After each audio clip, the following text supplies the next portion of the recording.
Hello everyone, मैं हूं पवन नेगी और आज के वीडियो में हम लोग देखने वाले हैं class 11th chemistry chapter 6 thermodynamics. और ये इस सीरीज़ का 8th और लास्ट पार्ट है। तो इससे पहले वाले सीरीज़ में हम लोगों ने थियोरेटिकल पार्ट देखा और आज कुछ हम इस चैप्टर से रिलेटेड न्यूमेरिकल देखने वाले हैं। तो शुरू करते हैं। पहला क्वेश्चन इसमें है 2 litre of an ideal gas at a pressure of 10 atmospheric pressure expands isothermally into a vacuum until its volume is 10 liter, right?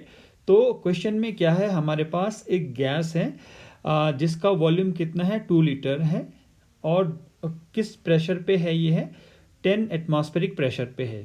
अब क्या कह रहा है कि ये आइसोथर्मली एक्सपेंड होती है वैक्यूम में और फिर इसका एक्सपेंशन के बाद इसका वॉल्यूम कितना हो जाता है, 10 लीटर हो जाता है, राइट? तो हमें क्या कैलकुलेट करना है, number 1, how much heat is absorbed and how much work is done in the expansion, right? तो हीट हमें निकालनी है, कितनी एब्जॉर्ब हुई होगी और कितना वर्क इसमें हुआ होगा। तो हमारे पास एक रिलेशन है जिसको हम फर्स्ट लॉ ऑफ थर्मोडायनेमिक्स भी कहते हैं, that is what, delta U is equal to, it is Q plus W, right? अब देखेंगे हमने निकालना है Q और W, तो डेल्टा U हमें दिया होना चाहिए। तो क्योंकि ये आइसोथर्मल एक्सपेंशन है और आपको पता है आइसोथर्मल एक्सपेंशन में डेल्टा U होता है 0, तो कुल मिला के हमारे पास हो गया Q is equal to minus W। तो मतलब अगर हमें W पता चल गया तो Q भी पता चल जाएगा, राइट? अब हमारे पास क्या है फॉर्मूला, W का क्या होता है formula, W is equal to minus P external into delta V, जहाँ डेल्टा V क्या है, चेंज इन वॉल्यूम। सो हम लिख सकते हैं W is equal to minus P external delta V, कहाँ से कहाँ तक हो रहा है, 2 लीटर से एक्सपेंशन हो रहा है 10 तक, राइट? तो 2 लीटर से हो रहा है एक्सपेंशन 10 तक, तो मैं इसको लिख सकता हूँ 10 माइनस 2। और अभी देखिए क्योंकि P एक्सटर्नल, क्योंकि वैक्यूम में एक्सपेंशन हो रहा है, तो वैक्यूम में जो एक्सपेंशन है वो कितना है, वैक्यूम में एक्सपेंशन में हम P एक्सटर्नल कितना लेते हैं, 0। तो सीधी सी बात है, अगर P एक्सटर्नल 0 है सो W विल बी 0, राइट? क्योंकि यहाँ पर P एक्सटर्नल कितना हो गया, 0 हो गया, क्योंकि वैक्यूम में एक्सपेंशन हो रहा है। ये हमने आपको पहले भी बताया था कि जब वैक्यूम में एक्सपेंशन होगा तो कोई भी वर्क नहीं होगा, right?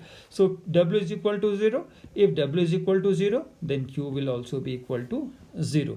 So this is the part 1, right? तो हमने क्या निकाला पार्ट 1 में, W is equal to 0 and Q is equal to 0।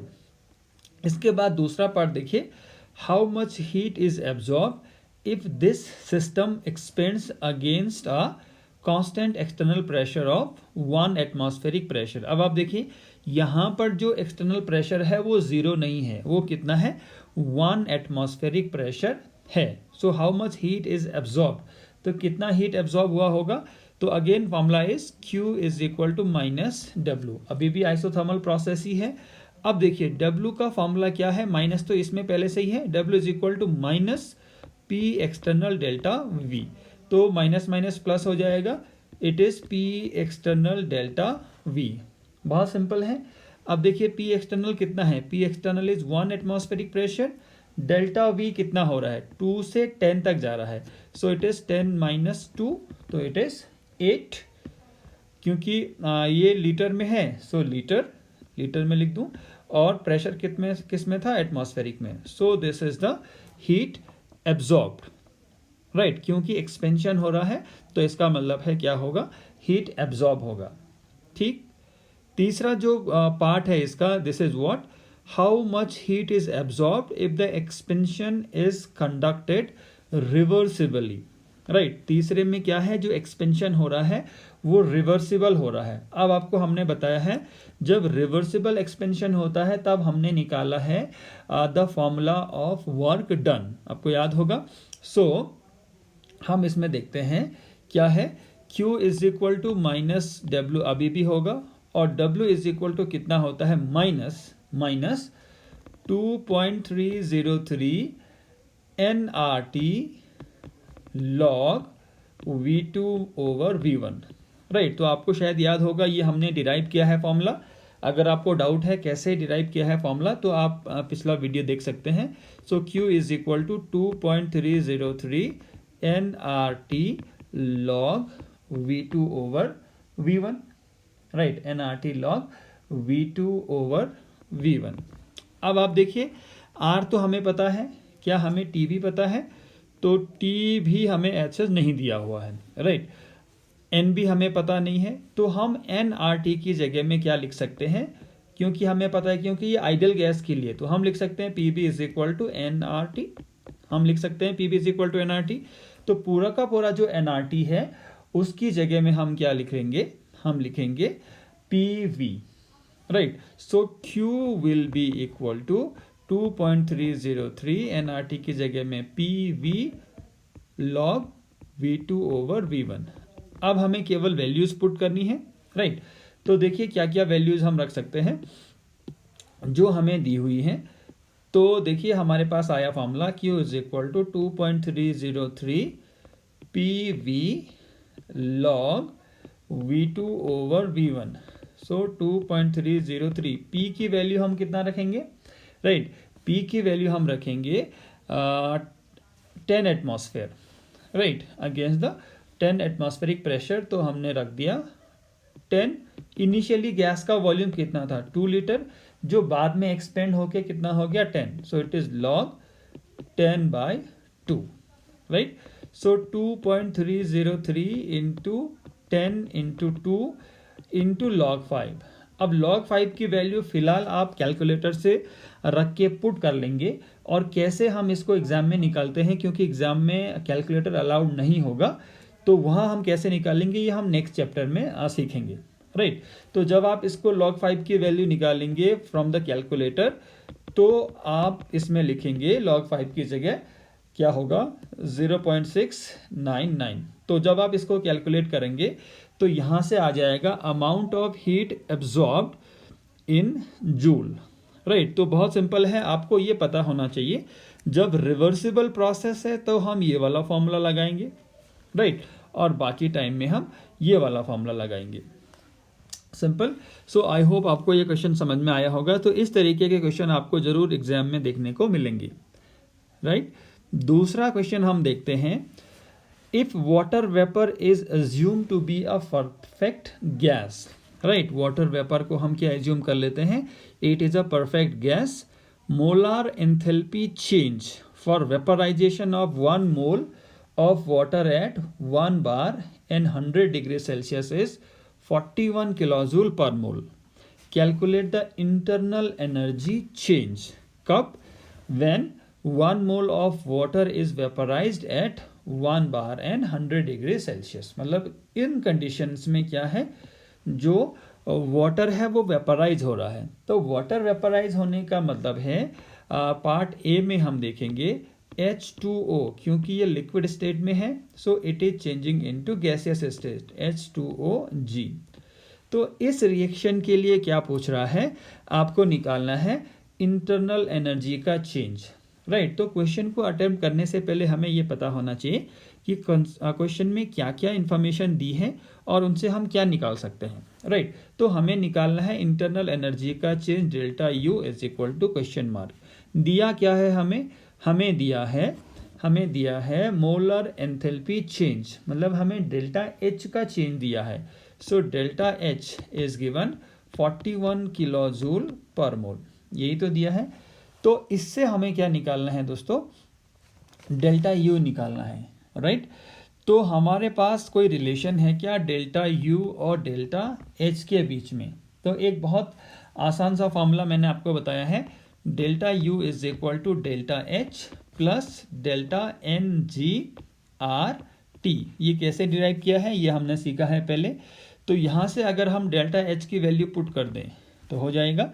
उसके बाद हमें डेल्टा NG की वैल्यू चाहिए होगी। सो डेल्टा NG का मतलब होता है change in the number of moles of gases substance on the product side and on the reactant side. तो प्रोडक्ट साइड में गैस का मोल है 1, H2OG, जबकि रिएक्टेंट साइड में 0 है। तो डेल्टा NG की वैल्यू सीधे सीधे हो गई 1। R की वैल्यू, अब हम R की कौन सी वैल्यू रखेंगे, क्योंकि देखिए डेल्टा H है किलो जूल पर मोल में, तो हमें जूल में जो वैल्यू होती है R की वो रखनी है। और आपको पता है R की वैल्यू जूल में कितनी होती है, 8.314 right, joule per kelvin per मोल, joule per kelvin per mole, ये हो जाएगा। इसके बाद आप सारी वैल्यूज़ को पुट कर दीजिए। यहाँ ये जूल में है और ये किलो जूल में है, तो या तो आप इसको किलो जूल में कन्वर्ट कीजिए या तो इसको जूल में कन्वर्ट कीजिए, राइट। तो इसको जूल में कन्वर्ट करेंगे, इसको किलो जूल में कन्वर्ट करेंगे, so it is 8.314 into 10⁻³ kilo joule per kelvin per mole, ये हो जाएगा। तो R की वैल्यू भी आपको पता चल गई। T की वैल्यू, क्योंकि जो पूरा प्रोसेस है वो 100 डिग्री सेल्सियस पे हो रहा है, तो 100 डिग्री सेल्सियस को जब मैं केल्विन में कन्वर्ट करूंगा, सो इट इज़ 373 केल्विन। अब तो कुछ भी नहीं है, put the values and get the answer. तो डेल्टा H की वैल्यू रखिए, डेल्टा NG की वैल्यू रखिए, R की वैल्यू रखिए, T की वैल्यू रखिए। तो जो डेल्टा U है वो किस में आएगा, एनर्जी है, तो आंसर आपका आएगा जूल में, राइट। आंसर किस में आएगा, जूल में। ये आप कैलकुलेट करके रखेंगे वैल्यूज को इस फॉर्मूले में, ठीक। दूसरा जो पार्ट है, दूसरा पार्ट क्या कह रहा है, 1 mole of water is converted into ice, 1 mole of water is converted into ice. तो पहले हम रिएक्शन लिख दें। रिएक्शन क्या है, H2O 1 mole of water liquid is being converted into ice solid. तो अगेन फॉर्मूला हमें पता है, delta U is equal to delta H plus delta NGRT।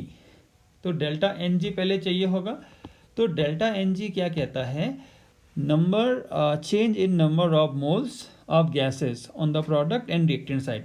तो प्रोडक्ट साइड में देखिए कोई गैस का मोल है क्या, नहीं, तो 0। क्या रिएक्टेंट साइड में कोई गैस का मोल है, 0, सो 0 माइनस 0 इज 0। मतलब जब डेल्टा NG ही 0 है तो डेल्टा H और डेल्टा U बराबर हो जाएंगे, ये डेल्टा H है, तो क्योंकि ये वाला पूरा टर्म कितना हो जाएगा, 0 हो जाएगा, राइट। तो बहुत आसान क्वेश्चन है। तो इस तरीके से हम क्या कर सकते हैं, इस टाइप के क्वेश्चन सॉल्व कर सकते हैं। तो पहले वाले पार्ट में हमने निकाला डेल्टा U, दूसरे वाले पार्ट में जितना डेल्टा H है उतना ही डेल्टा U भी है, simple.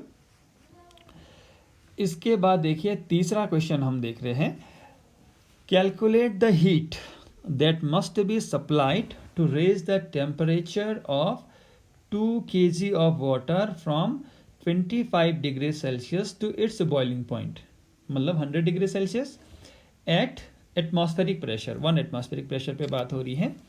The average specific heat of water in the range of 25 to 100 degree Celsius is 4.184 joule per kelvin per gram, right, ये है। फिर आगे पूछ रहा है, how long will a 2 kilowatt heater take to supply this energy. मतलब पहला तो पार्ट क्या है, आप 2 kg जो वाटर है उसका टेम्परेचर 25 डिग्री सेल्सियस से 100 डिग्री सेल्सियस करना चाह रहे हो, तो कितनी हीट लगेगी, ये क्वेश्चन मार्क है।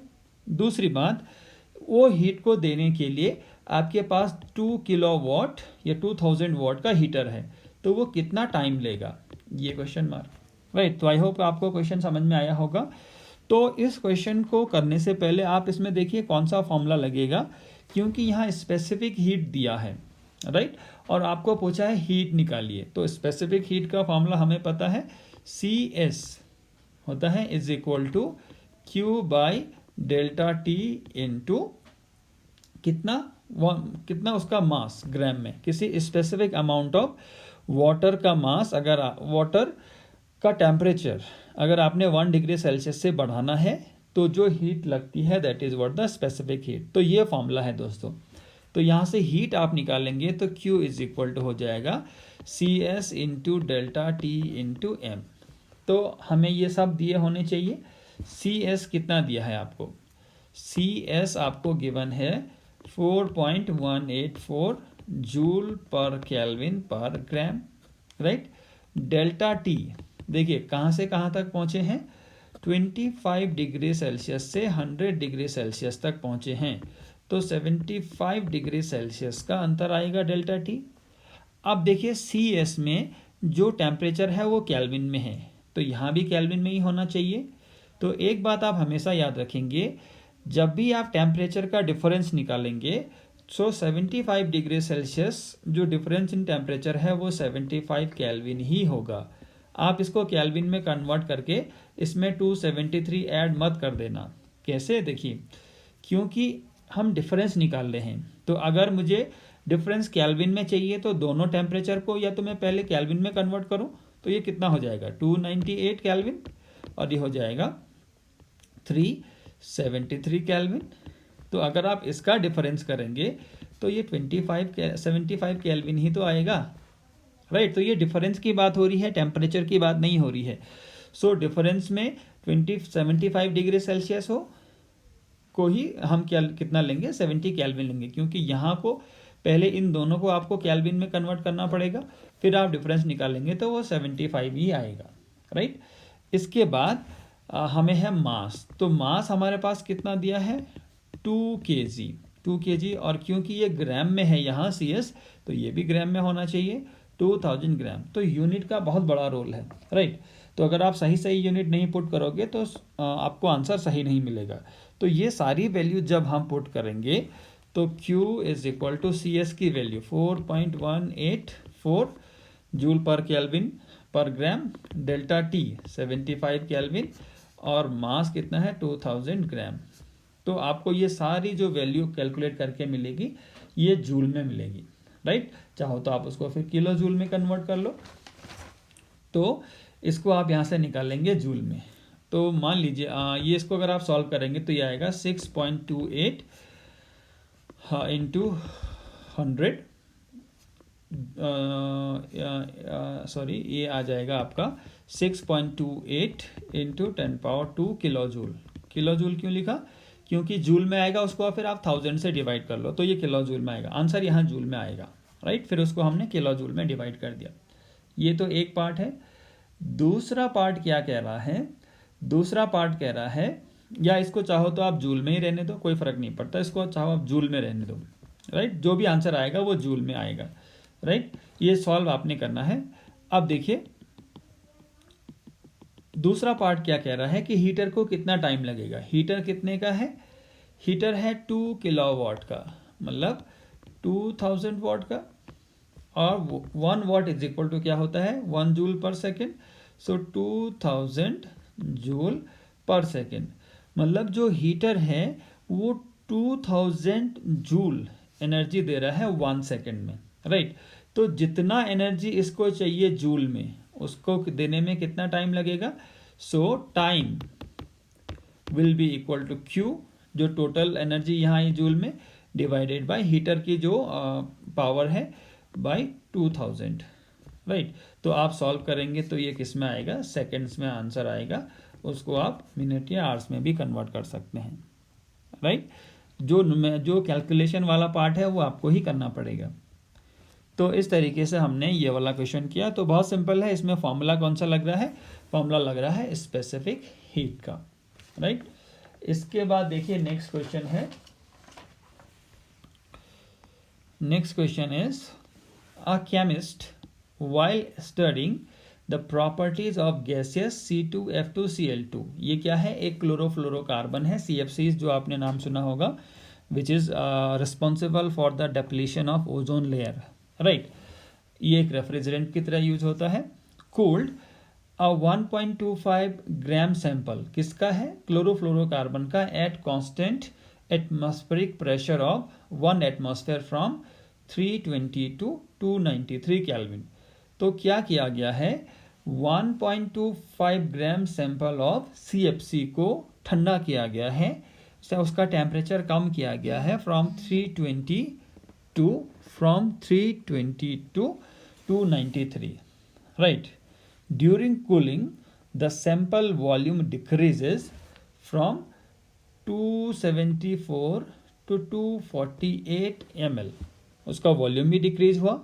Calculate delta H and delta U for the chlorofluorocarbons. तो हमें यहाँ क्या निकालना है दोस्तों, हमें निकालना है डेल्टा एच और डेल्टा यू, राइट। इस प्रोसेस के लिए, इस क्लोरोफ्लोरोकार्बन के लिए डेल्टा एच और डेल्टा यू की क्या वैल्यू होगी, और आपको दिया है Cp for this is 80.7 joule per mole पर केल्विन, राइट। तो आप देखिए, थोड़ा आपको लेंथी क्वेश्चन लग रहा होगा, तो हमें निकालना क्या है और हमें दिया क्या है, राइट। इस केस में हमें दिया है Cp। C अगर आप कहेंगे तो ये है हीट कैपेसिटी, क्योंकि Cp कह रहा है, इसका मतलब है heat capacity at constant pressure.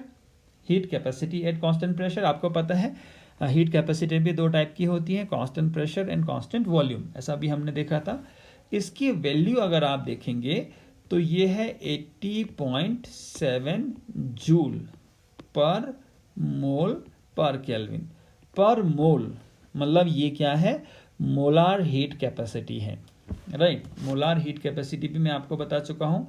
ये बेसिकली क्या दिया है, मोलर हीट कैपेसिटी दिया है एट कांस्टेंट प्रेशर, ठीक हो जाएगा। अब अगर आप क्वेश्चन में देखेंगे तो यहाँ पर क्या है, 1.25 ग्राम सैंपल, यहाँ पर क्या है, सैंपल का अमाउंट दिया है, ग्राम में दिया है। तो जब हमें ग्राम में कोई चीज़ें किसी सैंपल दिया है, सैंपल का मास दिया है, तो हम उस केस में क्या लगाते हैं, हम लगाते हैं उस केस में स्पेसिफिक हीट कैपेसिटी वाला फॉर्मूला, राइट। तो पहले हमें क्या करना पड़ेगा, मोलार हीट कैपेसिटी से स्पेसिफिक हीट कैपेसिटी निकालनी पड़ेगी, राइट। वो भी कांस्टेंट प्रेशर में ही है, नो डाउट। तो हम क्या करेंगे, स्पेसिफिक हीट कैपेसिटी निकालेंगे, स्पेसिफिक हीट कैपेसिटी निकालेंगे at constant pressure Cp, right. तो इसका जो फॉर्मूला है वो क्या है, molar heat capacity by molar mass, molar heat capacity by molar mass. तो चाहो तो आप नोट कर लीजिए formula, molar heat capacity by molar mass. तो हम क्यों ये स्पेसिफिक हीट कैपेसिटी निकाल रहे हैं, ये मैंने आपको बता दिया, क्योंकि यहाँ पे सैंपल का स्पेसिफिक मास दिया है, तो उसके लिए आपको स्पेसिफिक हीट कैपेसिटी निकालनी पड़ेगी, फिर उसका हम फॉर्मूला लगाएंगे, राइट। उसके फॉर्मूले से क्या मिलेगा वो भी मैं आपको बता रहा हूँ, राइट। तो इतना पहले हम कर लेते हैं। तो मोलार हीट कैपेसिटी है 80.7, राइट, 80.7। चाहो तो आप यूनिट भी लिख दो, जूल पर मोल पर केल्विन। मोलर मास, अगर आप CF2Cl2 का मोलर मास निकालेंगे, आपको पता है कैसे मोलर मास निकालते हैं, कार्बन का 12 हो गया, क्लोरीन का 35.5 हो गया और फ्लोरीन का हो गया 19, और इनका सबके दो दो एटम है, सबको आप 2 से मल्टीप्लाई करेंगे और ऐड करेंगे तो ये आएगा 133 ग्राम पर मोल, ये यूनिट है मोलर मास की। तो अब आप देखिए क्या हो जाएगा, मोल से मोल कैंसिल हो जाएगा, तो यहाँ क्या बचेगा, ये बचेगा आपके पास 0.6068 जूल पर ग्राम पर केल्विन। तो आप देखिए अगेन जो यूनिट है ये अभी किसका है, स्पेसिफिक हीट कैपेसिटी का यूनिट है, भले ये कांस्टेंट प्रेशर पे ही हो रहा है, नो डाउट, राइट। अब आप देखिए ये हम क्यों निकाल रहे हैं, क्योंकि हम यहाँ से क्या निकाल सकते हैं, हम यहाँ से निकाल सकते हैं heat absorbed at constant pressure, क्योंकि Cp का जो फॉर्मूला है वो अभी क्या हो जाएगा, Qp by m into delta T, और Qp इज इक्वल टू हो जाएगा Cp into m into delta T, right. तो इस Qp को निकालने से क्या होगा, इस Qp को निकालने से हम क्या निकाल पाएंगे, Qp इज इक्वल टू होता है डेल्टा H, यही तो हमने पढ़ा है, Qp इज इक्वल टू होता है डेल्टा H।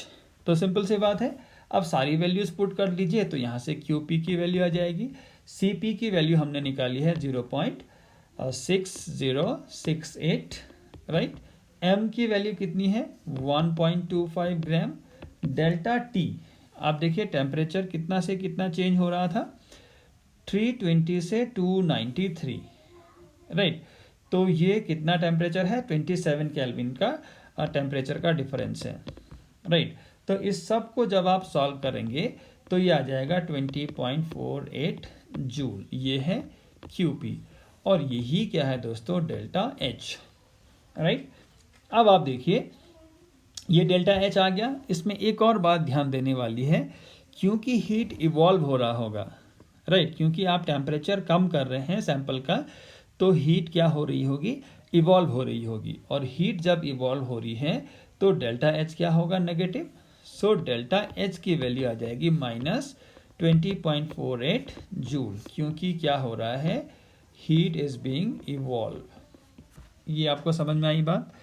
इसके बाद हमें निकालना है डेल्टा U। आई होप इतना आपने नोट किया होगा या कर लेंगे। तो डेल्टा U हमें निकालना है। तो इसके बाद हमारे पास क्या है, एक फॉर्मूला है डेल्टा U और डेल्टा H के बीच में। तो डेल्टा U और डेल्टा H के बीच में जो फॉर्मूला है वो क्या है, देख लीजिए।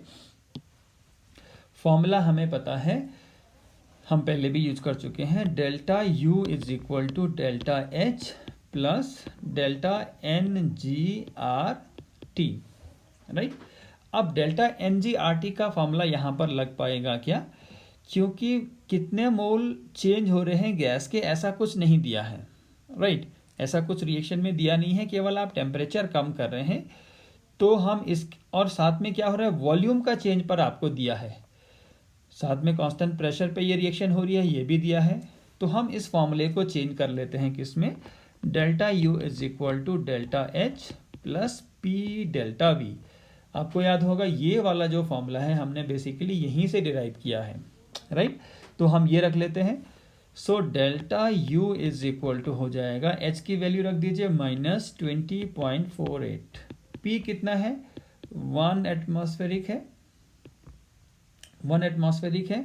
डेल्टा V क्या है दोस्तों, कितना वॉल्यूम में चेंज हो रहा है। तो आप देखिए 274 से 248, तो डिफरेंस हम कैसे निकालते हैं, डिफरेंस हम निकालते हैं final volume minus initial volume. So final volume is 248, initial volume is 274, तो ये कितना हो जाएगा, 248 माइनस 274, क्योंकि ये ml में है तो इसको हम लीटर में कन्वर्ट कर लेते हैं, राइट।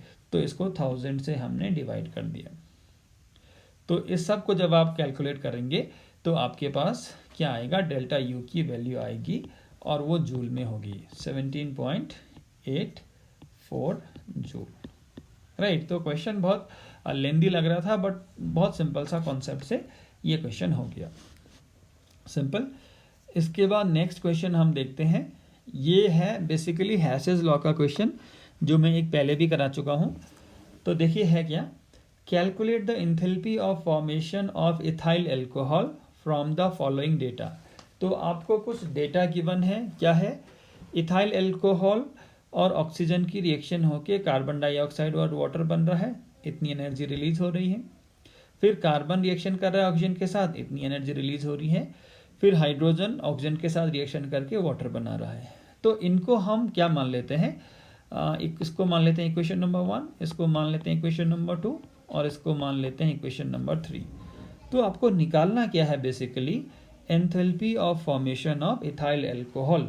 इथाइल एल्कोहल कैसे बना होगा।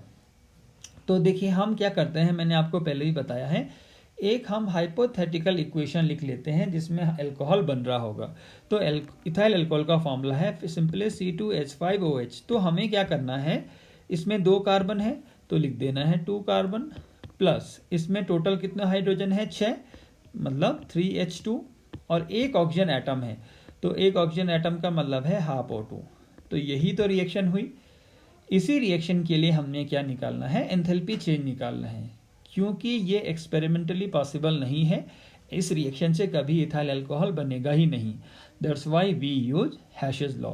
और सपोज मान लीजिए दिस इज इक्वेशन नंबर 4। अब मैंने आपको क्या बताया है, इन तीनों इक्वेशन को, इक्वेशन नंबर 1, 2 और 3 को ऐसे मैनिपुलेट करना है कि इक्वेशन नंबर 4 आ जाए। तो उसका तरीका क्या है, इक्वेशन नंबर 2 हमें देखिए 2 कार्बन चाहिए, राइट। तो इक्वेशन नंबर केवल 2 में आपको कार्बन दिखेगा, तो मैं क्या करूँगा, इसको 2 से मल्टीप्लाई कर दूंगा। सो 2 multiplied by equation number 2 plus hydrogen 3 चाहिए, तो 3 हाइड्रोजन केवल 3 में आ रहा है, सो 3 into 3 hydrogen, 3 into equation number 3 sorry. उसके बाद ऑक्सीजन देखिए सभी जगह आ रहा है, तो किसी एक पे तो आप फोकस कर नहीं पाएंगे, तो ऑक्सीजन को छोड़ दीजिए, वो अपने आप एडजस्ट हो जाएगी। और इथाइल अल्कोहल आपको दिखाई दे रहा है ऑन द प्रोडक्ट साइड, मतलब इसमें से इक्वेशन नंबर 1 को लेस कर देना है। ये ऑपरेशन जब आप करेंगे इन तीनों इक्वेशन में, तो देखिए क्या आता है, पूरी इक्वेशन नंबर 2 को हम 2 से मल्टीप्लाई कर देते हैं, तो ये हो जाएगा 2 कार्बन प्लस 2 ऑक्सीजन, राइट। इसके बाद इक्वेशन नंबर 3 को हमने 3 से मल्टीप्लाई करना है, 3 हाइड्रोजन प्लस 3/2 ऑक्सीजन। इसके बाद आपने इक्वेशन नंबर 1 को लेस करना है, तो इक्वेशन नंबर 1 को जब मैं लेस करूंगा तो जो यहाँ प्रोडक्ट में है वो यहाँ रिएक्टेंट में आ जाएंगे, तो ये हो जाएगा 2CO2 प्लस 3H2O, ये भी हो गया, इज इक्वल टू, अब क्या होगा दोस्तों, इसके प्रोडक्ट भी तो होंगे यहाँ इक्वेशन नंबर 2 के, तो इक्वेशन नंबर 2 का प्रोडक्ट क्या था 2CO2, इक्वेशन नंबर 3 का प्रोडक्ट क्या है 3H2O, क्योंकि हम उसको 3 से मल्टीप्लाई कर चुके हैं, और इक्वेशन नंबर 1 के रिएक्टेंट यहाँ प्रोडक्ट में आएंगे, तो यहाँ क्या होगा plus C2H5OH plus 3O2, right. ये जब हम सही कर रहे हैं नहीं कर रहे हैं ये कैसे पता चलेगा, ये ऑपरेशन करने के बाद इक्वेशन नंबर 4 आनी चाहिए। तो देखिए 2 यहाँ क्या हो जाएगा आपके पास, देखिए 3 हाइड्रोजन और 3 वाटर कैंसलाइज हो जाएगा, 2CO2 कैंसलाइज हो जाएगा। यहाँ देखिए क्या बचा है 2C प्लस 3H2 बचा, साथ में यहाँ बचा 2 प्लस 3/2 O2, तो इसको अगर मैं सॉल्व करूँगा तो ये हो जाएगा 7/2 O2। यहाँ क्या बचा C2H5OH प्लस 3O2, तो 3O2 को अगर आप इधर ले जाएंगे राइट से लेफ्ट ले जाएंगे तो ये क्या बचेगा 7/2 O2 माइनस 3O2, तो ये 1/2 O2 ही बचेगा, तो मेरे पास हो जाएगा 2C plus 3H2 plus half O2 is equal to C2H5OH, and this is nothing but equation number 4। मतलब जो ऑपरेशन हमने किया है दैट वाज करेक्ट, ठीक है। तो हमें निकालना है enthalpy change for the reaction, तो जो ऑपरेशन हमने इक्वेशन में किया है वही ऑपरेशन किसके साथ होगा, एंथैल्पी की वैल्यू के साथ भी होगा। तो एंथैल्पी की वैल्यू क्या है 2 इंटू इक्वेशन नंबर 2 था, तो यहाँ देखिए ये होगा 2 इंटू -393, तो मैं यहाँ लिख देता हूँ डेल्टा फॉर्मेशन, ये है enthalpy of formation of ethyl alcohol, तो क्या हो जाएगा 2 इंटू -393.0, ये हो जाएगा प्लस 3 इंटू इक्वेशन नंबर 3, तो इक्वेशन नंबर 3 में क्या है -286, तो ये हो जाएगा प्लस 3 इंटू -286.0, फिर है माइनस इक्वेशन नंबर 1, तो इक्वेशन नंबर 1 में क्या है -1368 -1368, राइट, और ये सारी वैल्यूज कितनी है किलो जूल में है। तो इसको जब आप सॉल्व करेंगे मतलब enthalpy of formation of ethyl alcohol is 2 into -393 plus 3 into -286 plus 1368, तो इस सब को जब आप सॉल्व करेंगे तो हमारे पास क्या आएगा enthalpy of formation of ethyl alcohol. So this is nothing but an application of Hess's law. एक और क्वेश्चन हम इसमें देखते हैं, देखिए question is predict whether it is possible और not to reduce magnesium oxide using carbon at 298 kelvin according to the reaction. So magnesium oxide और carbon की रिएक्शन हो रहा है और आपके पास क्या बन रहा है मैग्नीशियम प्लस कार्बन मोनोऑक्साइड। तो आपको ये पता होना चाहिए कि जो कार्बन है वो भी क्या करता है as a reducing agent use होता है। आगे चल के आप देखेंगे मेटलर्जी वाले चैप्टर में क्लास 12th में, right. So carbon can also act as a reducing agent. अब क्वेश्चन ये है कि क्या ये रिएक्शन पॉसिबल है या नहीं है। तो हमने आपको बताया पॉसिबल होने का मतलब यहाँ पर है whether this reaction is spontaneous और नॉट। राइट। तो स्पॉन्टेनिटी का क्राइटेरिया हमने आपको बताया है, डेल्टा एच एंथैल्पी चेंज से भी हमें पता चलता है और एंट्रोपी चेंज से भी हमें पता चलता है। अब आप देखिए यहाँ एंथैल्पी चेंज क्या है, पॉजिटिव है, मतलब एंडोथर्मिक हो सकता है, और जबकि यहाँ एंट्रोपी चेंज पॉजिटिव है, मतलब स्पॉन्टेनियस हो सकता है। पहले वाले केस में जब डेल्टा एच पॉजिटिव होता है मतलब रिएक्शन जनरली नॉन स्पॉन्टेनियस होती है, not always but in most of the cases. जबकि दूसरे वाले केस में जो एंट्रोपी की वैल्यू है वो पॉजिटिव है, तो रिएक्शन ज़्यादातर केसेस में स्पॉन्टेनियस होता है। फिर हमने क्या कहा कि हम इन दोनों की वैल्यू से नहीं बता सकते हैं, तो हमें क्या चाहिए, हमें चाहिए डेल्टा जी। ये आपको मैं बता चुका हूँ, change in gives free energy. तो अगर इसकी वैल्यू नेगेटिव आती है तो रिएक्शन स्पॉन्टेनियस मतलब फिजिबल है, और अगर पॉजिटिव आती है तो फिजिबल नहीं है। तो हम क्या करेंगे, delta G is equal to delta H minus T delta S, ये फॉर्मूला आपको बताया है, just put the values and get the answer. तो देखिए एक और बात आपको यहाँ देखनी पड़ेगी, ये किलो जूल में है, राइट, ये किलो जूल में है और ये जूल में है, दोनों को आपको सेम यूनिट में करना पड़ेगा, राइट। तो हम क्या करते हैं, जो डेल्टा एस है उसको किलो जूल में कन्वर्ट कर लेते हैं, राइट। आप जूल में भी कन्वर्ट कर सकते हैं पहले वाले को, नो डाउट। तो delta H is equal to 491.18 minus T, T कितना है 298 kelvin, T is what 298 kelvin. Delta S है 197.67, क्योंकि ये जूल है तो इसको हमने किलो जूल में कन्वर्ट किया, 1000 से डिवाइड किया, ये आ गया। तो ये वैल्यू क्या है, डेल्टा जी की वैल्यू यहाँ से आएगी, किलो जूल में आएगी, राइट। तो अगर आप इसको सॉल्व करेंगे तो यहाँ से जो डेल्टा जी की वैल्यू आ रही है वो कितनी आएगी, around it is 432.28 kilo joule per मोल।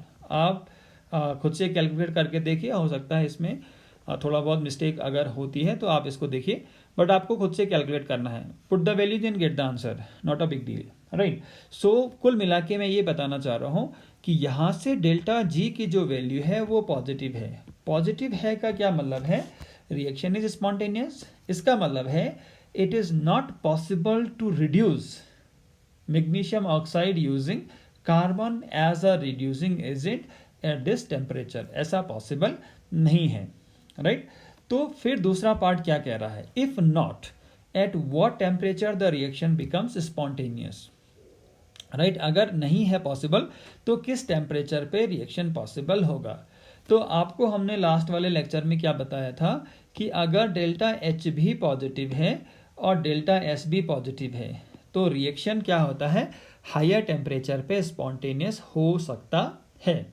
तो हमें वो टेम्परेचर निकालना है जिस टेम्परेचर पे ये रिएक्शन पॉसिबल है। तो अभी तो डेल्टा जी पॉजिटिव हो रहा है, पॉजिटिव होने के बाद ये ज़ीरो होगा, ज़ीरो होने के बाद ये नेगेटिव होएगा, राइट। तो पहले हम ये निकालेंगे कि किस टेम्परेचर पे डेल्टा जी ज़ीरो होगा, उसके ऊपर डेल्टा जी की वैल्यू नेगेटिव होगी और रिएक्शन स्पॉन्टेनियस होगी। तो हमें वो टेम्परेचर पहले निकालना है। तो कैसे हम निकालेंगे, late T is the temperature at which delta G is 0।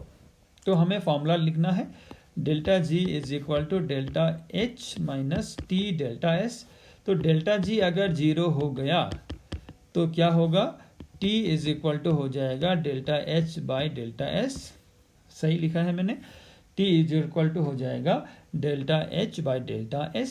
तो यहाँ आपको डेल्टा H की वैल्यू भी गिवन है इक्वेशन में और डेल्टा S की वैल्यू भी गिवन है। तो पहले आपको याद रखना है दोनों को सेम यूनिट में कन्वर्ट करना है।